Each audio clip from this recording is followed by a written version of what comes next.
in the last one?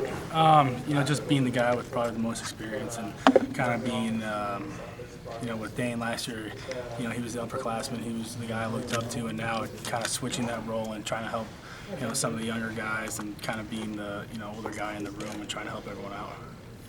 How much does your experience, do you think, help you out there compared to those guys as you do this competition? I think it's something that's pretty valuable.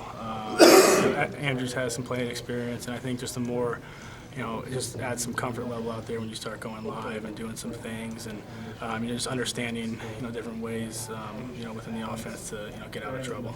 Do you look at this as your job to lose as the experienced guy, or as it's a true open competition? I think it's an open competition, but you want to compete and you want to have that, mentality that, you're gonna, take over the job. So I think there's definitely, a competitive attitude, but you understand that the decision is going to be made for whoever's best of the team, and it's just something you got to go out and do and compete.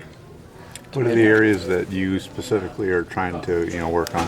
Yeah, I think not turning the ball over is a big one, and it's not a huge shocker. It's something I need to improve on, and just making the smart play all the time, and that's definitely the number one focus. And then trying to extend some plays here and there, and just working to get better in all aspects. Were the mistakes from last year mostly inexperienced mistakes, or were they execution mistakes, you think?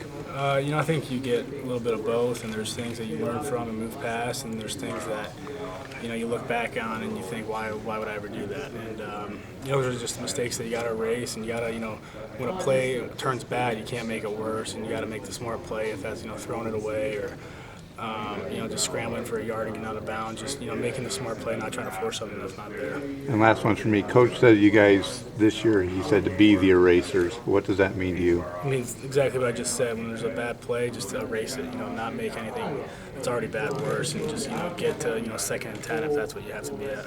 Okay, thank you. Kelly mentioned that you started from page 50. You have such an advantage with the playbook and everything, so it had to be scaled back to make it more even.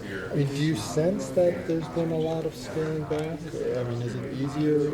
Yeah, for me, I've been in this offense for 2 years now, and there's not much that they can put in that I haven't run that I don't know. But I think that we're trying to get some new things out there. We got a lot of new guys that need to step up. I think the process of what we've been putting in has been really good, and it's been helpful to all the guys learning wise. And for me, it's just a time to fine tune the knowledge that I have from previous experience and just to get better there.